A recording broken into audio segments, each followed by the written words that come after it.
गेटतिर गएर नाराबाजी गर्ने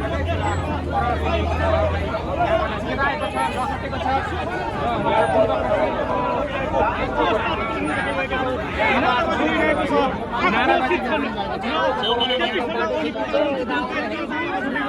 अवस्थामा नेपाल प्रहरीले गर्ने वातावरण पनि बनिरहेको छ।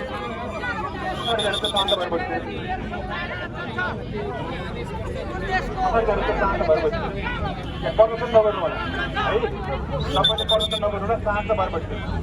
यो सम्मानित अदालत अगाडि तपाईँले प्रदर्शन गर्न पाइन्छ, शान्त भएर बस्नु।